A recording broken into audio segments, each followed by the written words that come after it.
गाड़ दिया। गाड़ करके और उसको लगी प्यास, जोरदार प्यास लगी।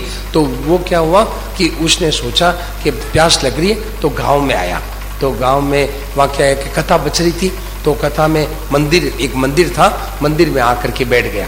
भाई बहनों ध्यान से सुना, एक मंदिर में आकर के बैठ गया, ठीक है। और वहाँ क्या है कि कथा सुनने लगा, जल पी लिया और कथा सुनने लगा। तो क्या हुआ कि कथा सुनते सुनते अचानक, हाँ ठीक है अभी बता देखिए, पहले वो बात पूरी कर लेते हैं। ये प्रश्न आया है आपके सामने रखेंगे। तो अब क्या हुआ कि वो जो चोर था तो उसने क्या किया कि मंदिर में गया, मंदिर में जा करके और उसने क्या किया कि जल पी करके वहां बैठ गया। तो वहां एक कथा सुना रहे थे, एक प्रवचन करे थे एक महात्मा जी। तो उन महात्मा जी ने कहा कि देखो भाई, शक्रदेव प्रपन्नाय तवास्मि इति याचते, एक बार यदि भगवान को कह दे हे नाथ मैं आपका हूं, अब मैं पाप नहीं करूंगा, अब मैं चोरी नहीं करूंगा, तो भगवान उसका नया जन्म हो जाता है। उसने ये सुन लिया, सुनते चोर के जच गया। ओहो इतनी सी बात है, अरे ये तो बहुत सस्ती बात है भाई, एक बार भगवान को स्वीकार करना है, एक बार की बात है। तो उसने वहीं बैठे बैठे स्वीकार कर लिया, हे नाथ अब मैं चोरी नहीं करूंगा, अब मैं ना कोई गलत काम नहीं करूंगा, अब मैं आपका भजन करूंगा। भाई बनो, जो ही उसने सच्चे हृदय से स्वीकार किया, उसको जच गया कि मेरा नया जन्म हो गया। अब वो बाहर निकला, बाहर निकलते क्या हुआ कि पुलिस के नहीं वो राजकीय कर्मचारी थे, वो वहां तैयार थे। तो उन्होंने पकड़ करके और राजा को ले गए, राजा के पास कहा साहब ये चोर है। तो उसको राजा ने पूछा कि तुमने चोरी की? साहब मैंने उम्र भर चोरी नहीं की, उम्र भर में चोरी नहीं की। वो उम्र कब मान रहा है? जब से वो कहा, भगवान को कहा हे नाथ मैं आपका भजन करूंगा, तब से उम्र मान रहा। तो राजा ने कहा भाई ये तो आदमी सही आदमी है, इसने तो चोरी की नहीं, और तुम कैसे पकड़ के लाए? तो उसने कहा साहब परीक्षा कर लो, क्योंकि वो जो सिपाही थे उन्होंने कहा परीक्षा करो। तो क्या किया, 3 पत्ते बांध दिए, पत्ते बांध करके और उसके कच्चा धागा से बांध दिया, और लाल एकदम लाल घोड़ा, आग में तपाया हुआ लोहे का घोड़ा उसके ऊपर रखा। तो वो क्या हुआ, धागा भी नहीं चला, और जब नीचे गिराया तो जमीन काली हो गई। तो उन्होंने, राजा ने कहा अरे ये बेचारा निर्दोष आदमी को तुम पकड़ के ले आए, तुम्हारे को दंड देंगे। सिपाहियों को कहा कि तुम्हारे को दंड देंगे। तो उसने कहा, चोर ने कहा कि साहब इसको दंड मत दो, मैंने चोरी की। अरे तो अभी तो कह रहा तो उम्र भर चोरी नहीं की, और अभी क्या चोरी की? बोले मैंने इस जन्म में नहीं, पिछले जन्म में चोरी की। क्या कह रहा है, मैंने पिछले जन्म को चोरी क्यों? तो बोले जन्म कब से हुआ कि जब मैं मंदिर में बैठे बैठे मैंने भगवान को कहा हे नाथ अब मैं चोरी नहीं करूंगा और आपका भजन करूंगा, तब से मेरा नया जन्म हो गया। तो भाई बहनों, कहने का मतलब ये है भाई कि भगवान को मनुष्य एक बार भगवान के जो भी है पिछला जन्म कैसा भी हुआ है, आज ही ये स्वीकार कर ले तो आज से नया जन्म हो जाता है। ये गीता कहती, गीता में आया है, रामायण में आया है। देखिए रामायण में तो हद कर दी, रामायण में तो विचित्र बात गई।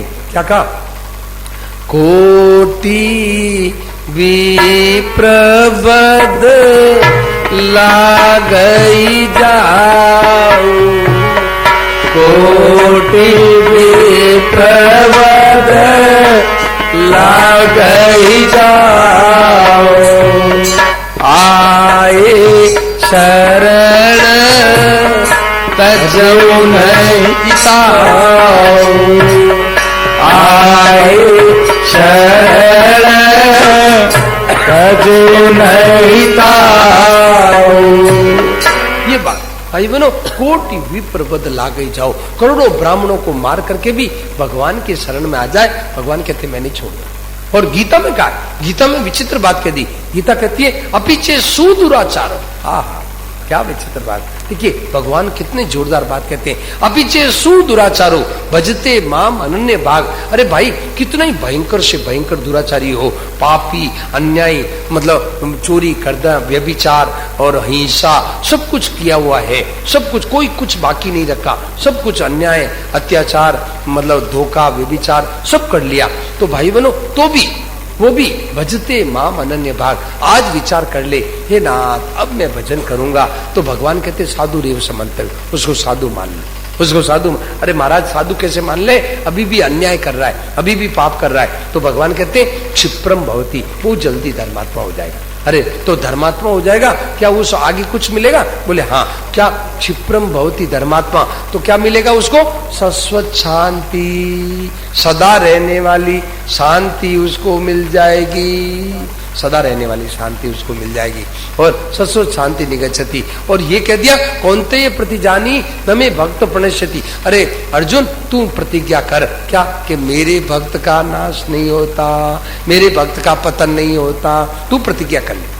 क्यों महाराज? आप प्रतिज्ञा आपको करना चाहिए कि उनको करवा रहे हो?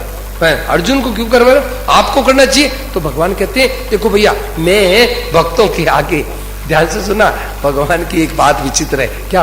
भगवान कहते हैं कि मैं भक्तों के आगे मेरी प्रतिज्ञा मैं तोड़ देता हूं, इसलिए मेरा कोई भरोसा नहीं है। और तू प्रतिज्ञा कर ले तो तेरी प्रतिज्ञा मैं नहीं तोड़ सकता।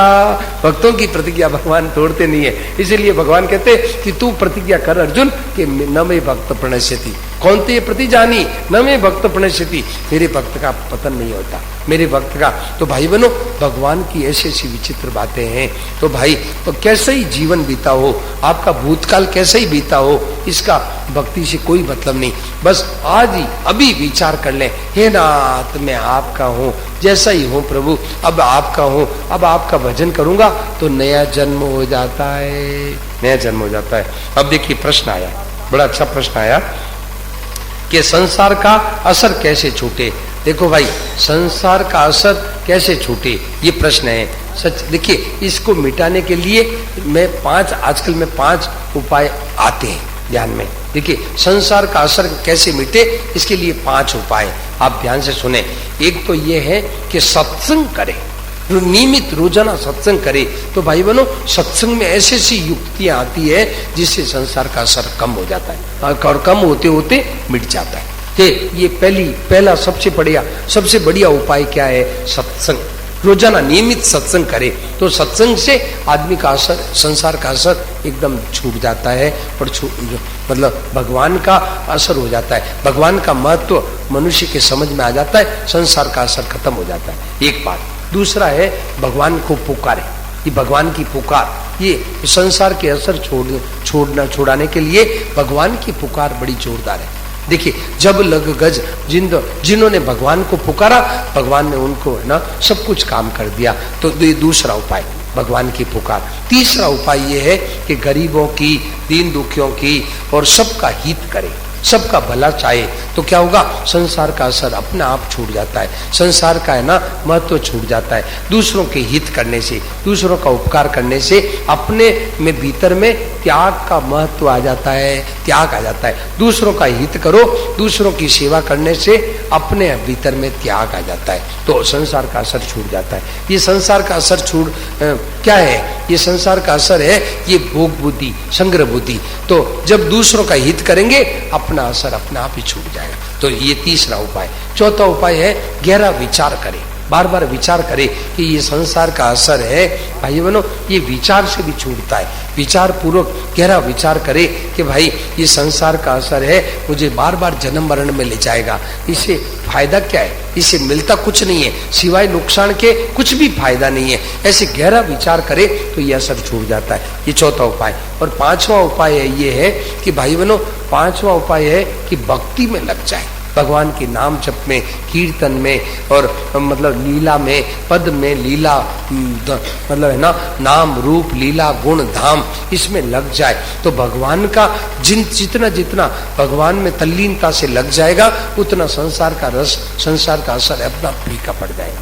ये जो मोए राम लागते मीटे, तो सटरस कटरस अनरस हो जाते सब सीटे। तो भाई बहनों, भगवान में लग जाए, भगवान में प्रीति हो जाती है, भगवान में रस आ जाता है, तो संसार का रस अपना आप फीका हो जाता है, संसार का रस अपने आप फीका हो जाता है। तो भाई यदि संसार का रस छुड़ाना हो तो भगवान में प्रेम, भगवान में प्रीति हो जाए तो संसार का रस अपने आप छूट जाएगा। ये 5 उपाय है। क्या? एक तो कर्मयोग। कर्मयोग क्या? सबका हित सोचे, सबका भला सोचे तो संसार का असर खत्म हो जाता है। एक गहरा विचार करे, गहरा विचार करे तो संसार का असर खत्म हो जाएगा। 2, तीसरा भक्ति में लग जाए। चौथा सत्संग करे, नियमित रोजाना है ना आपस में बैठ के सत्संग करे तो बड़ा असर होता है। और चौथा ये है कि भगवान को पुकारे, भगवान से प्रार्थना करे तो बहुत जल्दी काम। ये 5 उपाय है।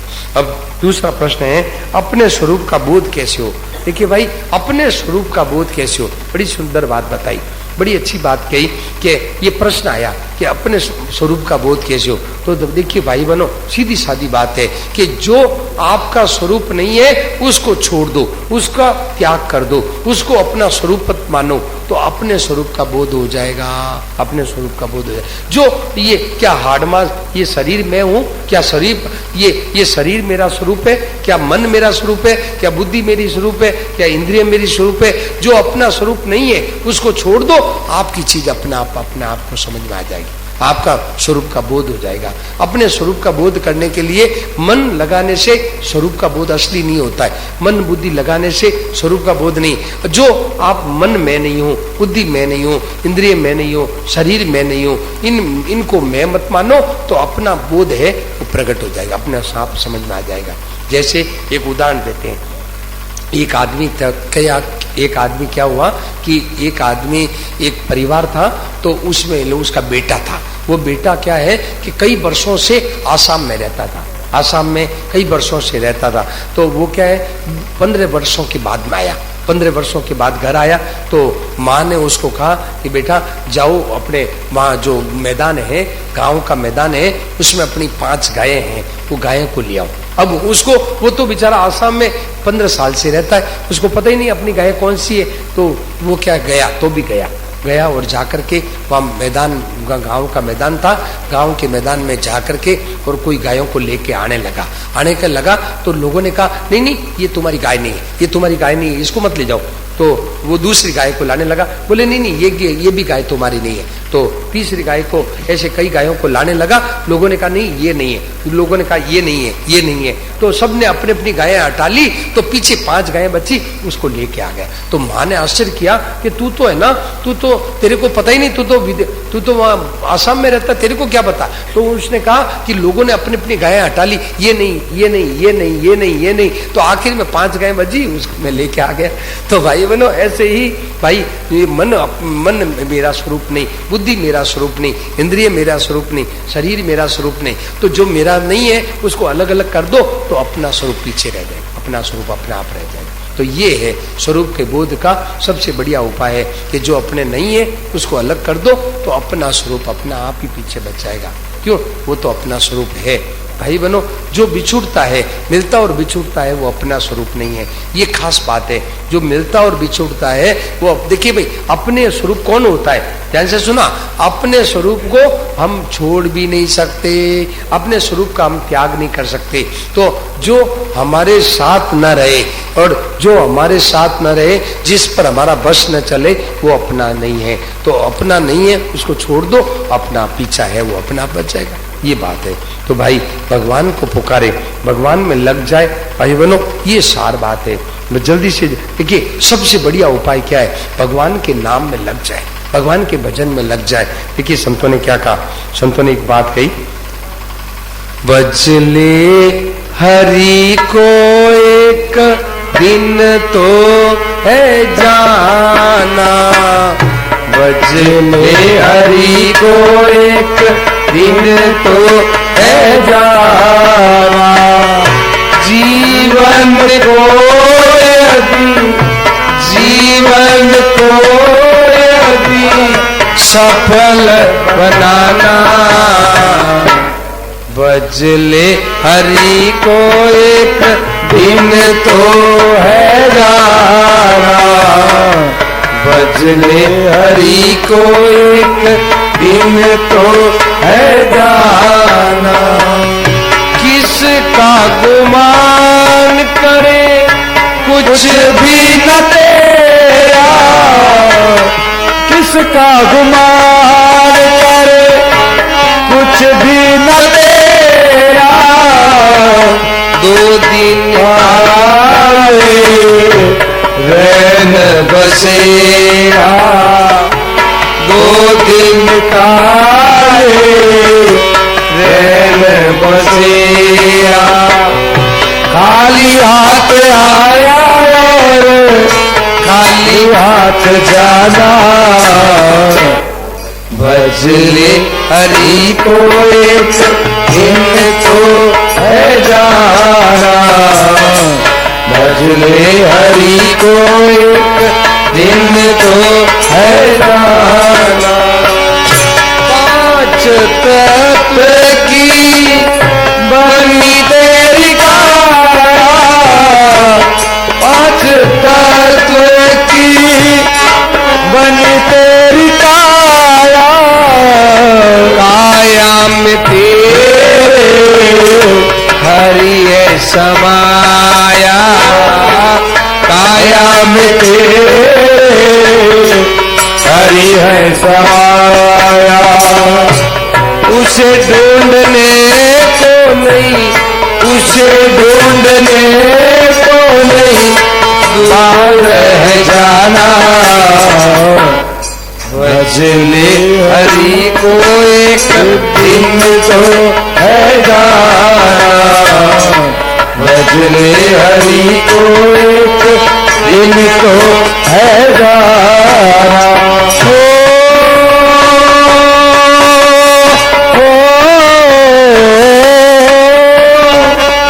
ये धन दौलत माल खजाना, ये धन दौलत माल खजाना, जिस पे हुआ है तू इतना दीवाना, जिस पे हुआ है तू इतना दीवाना। आज है तेरा कल का, आज है तेरा कल का नहीं है ठिकाना, भजले हरि को एक दिन तो है जाना, भजले हरि को एक दिन तो है जाना।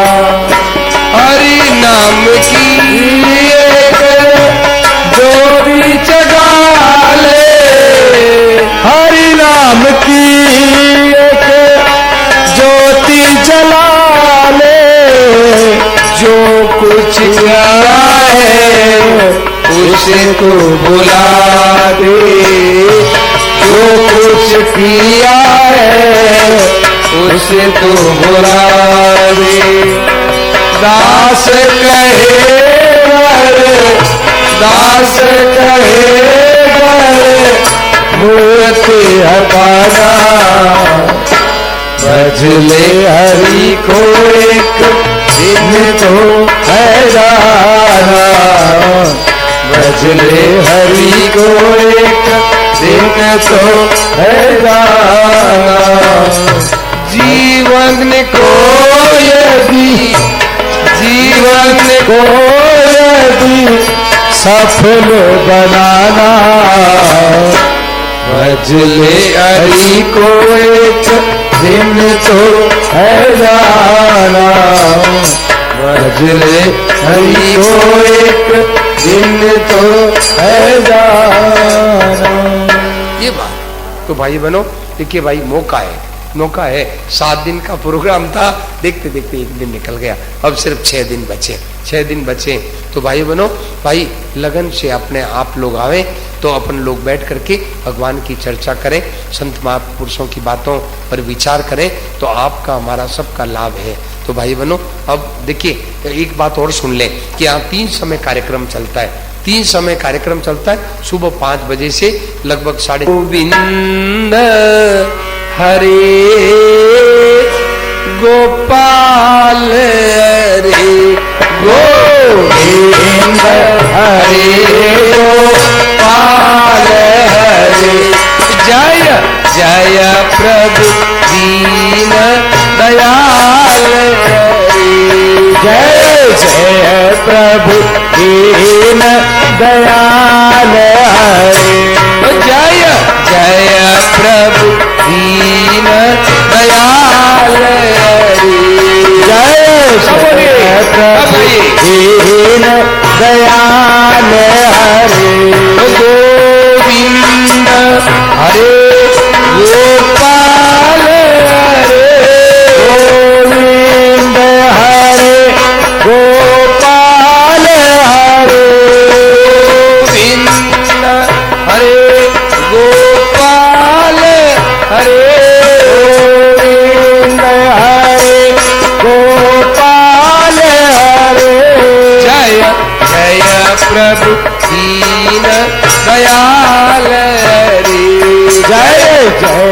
प्रभु दीन दयाल हरे।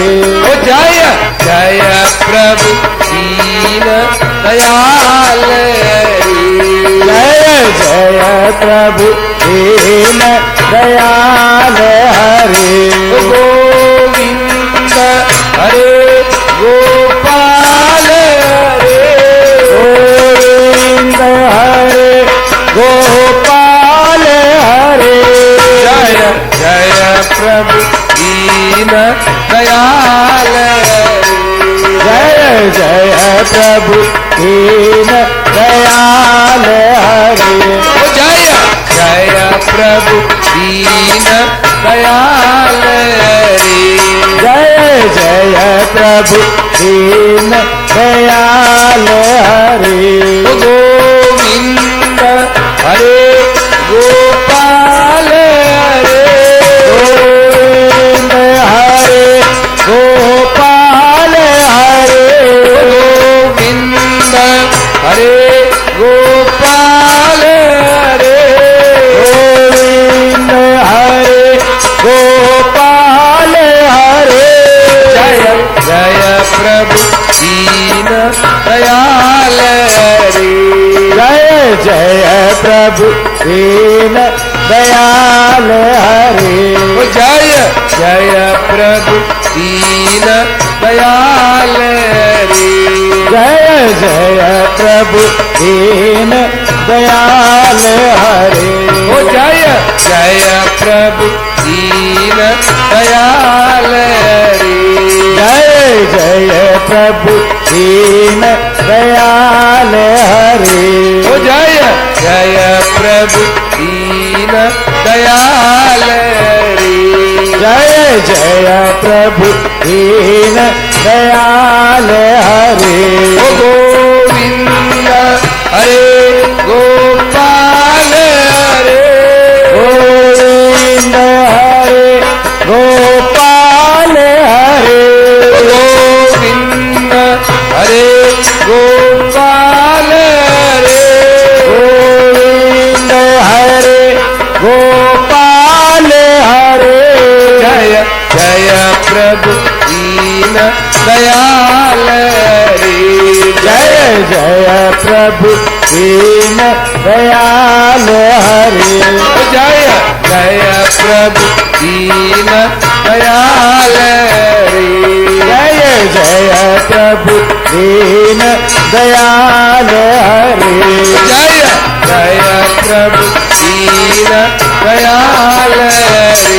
जय जय प्रभु दीन दयाल हरे। जय जय प्रभु दीन दयाल हरे। जय जय प्रभु दीन दयाल हरे। गोविंद हरे गोपाल हरे। गोविंद हरे गोपाल हरे।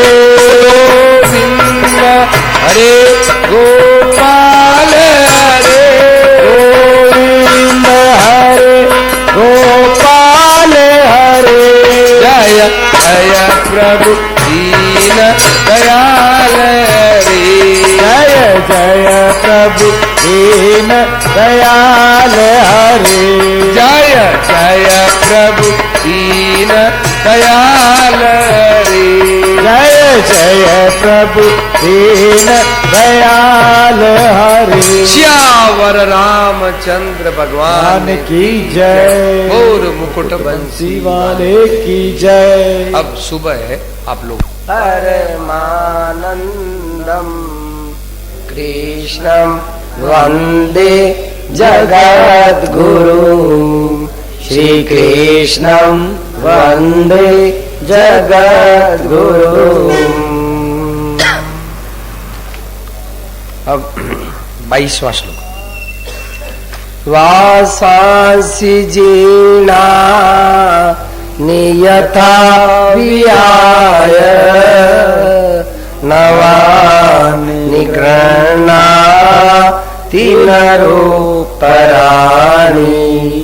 तथा शरीरा निविहाय जीर्णान् न्यन्या निसंयाति नवा निदेहि नैनं छिन्दन्ति सहस्राणि नैनं दहति पावक न चैनं क्लेदयन्त्यापो न शोषयति मारुत अच्छेद्यो यमधायो य मा क्लेद्यो शोष्य एव च नित्य सर्वगतस्थाणु रचलो यम सनातन।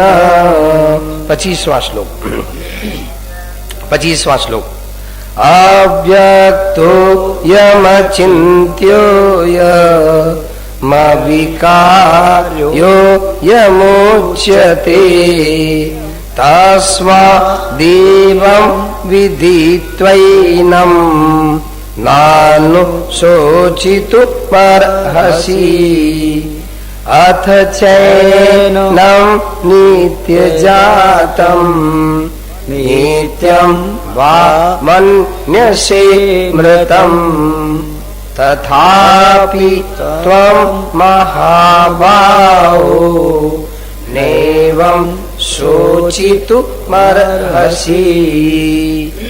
जातस्य हि ध्रुवो मृत्युर्ध्रुवं जन्म मृतस्य च तस्माद् परिहार्येऽर्थे न त्वं शोचितुमर्हसि। 28वां श्लोक 28वां श्लोक देखिए भाई, नए पुराने आदमी तो बोल सकते हैं, नए आदमी है थोड़ा धीरे धीरे बोलेंगे क्योंकि वो उनको अभ्यास कम है, इसलिए अपने थोड़ा धीरे धीरे बीच में बोले। हाँ, अव्यक्ता दीनि भूतानि व्यक्त मध्यानि भारत अव्यक्त निधनान्येव तत्र का परिदेवना आश्चर्यवत् पश्यति कश्चिदेन माश्चर्य वदति तथैव चान्य आश्चर्य वच्चे न मन्य शृणोति श्रुत्वा पीनं वेदन चैव कश्चित् देहि नित्यभवद्योऽयं देहे सर्वस्य भारत तस्मात् सर्वाणि भूतानि न त्वं शोचितुमर्हसि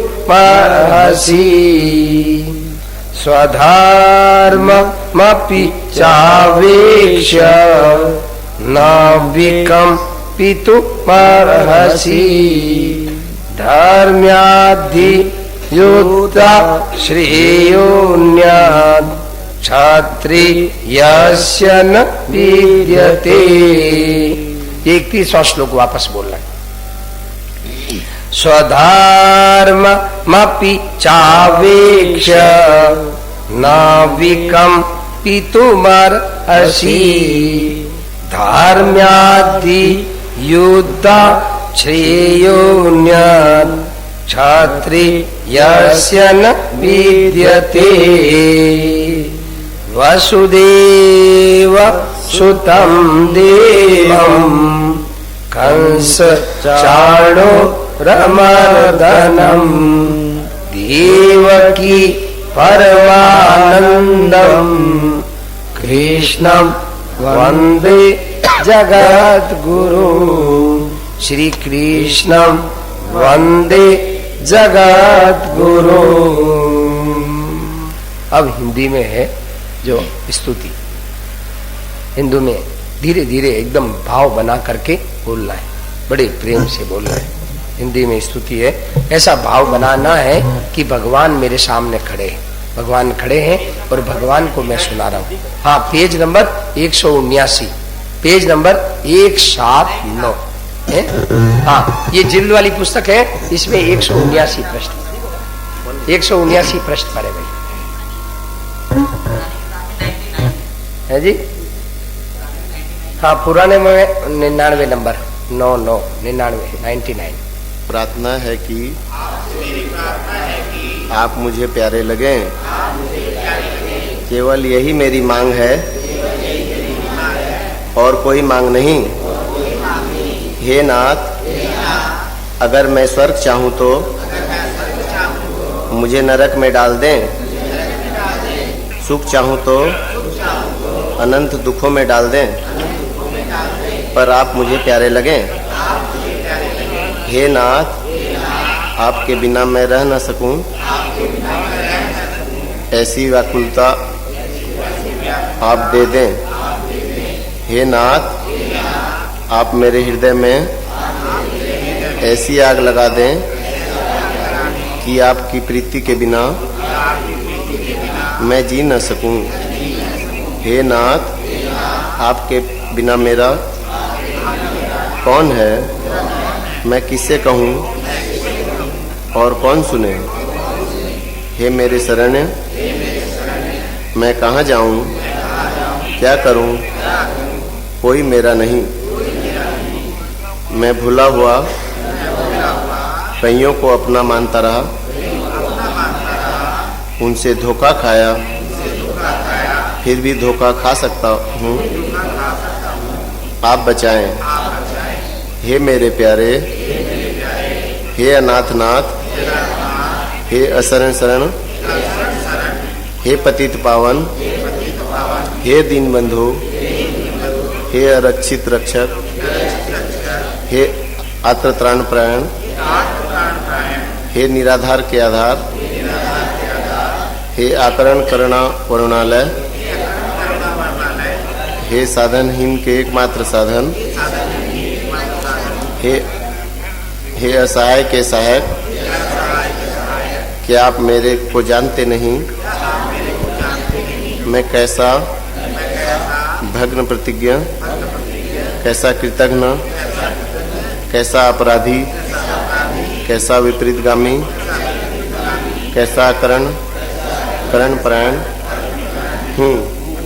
अनंत दुखों के कारण स्वरूप भोगों को भोग कर जानकर भी आसक्त रहने वाला, अहित को हित कर मानने वाला, बार बार ठोकरे खाकर भी नहीं चेतने वाला, आपसे विमुख होकर बार बार दुख पाने वाला, चेत कर भी न चेतने वाला, जानकर भी न जानने वाला, मेरे सिवाय ऐसा कौन मिलेगा। प्रभु त्राहि माम, त्राहि माम, पाहि माम, पाहि माम। हे प्रभु, हे विभो, मैं आँख पसाकर देखता हूँ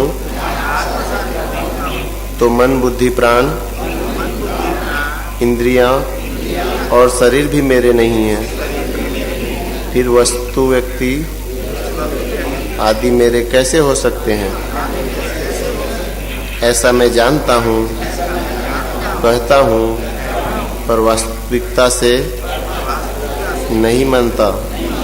मेरी यह दशा क्या आपसे किंचित मात्र भी छिपी है। फिर हे प्यारे, क्या कहूँ। हे नाथ, हे नाथ, हे मेरे नाथ, हे दीन बंधु, हे प्रभु, आप अपनी तरफ से शरण में ले लें। बस केवल आपसे आप प्यारे लगें। नारायण हरीश।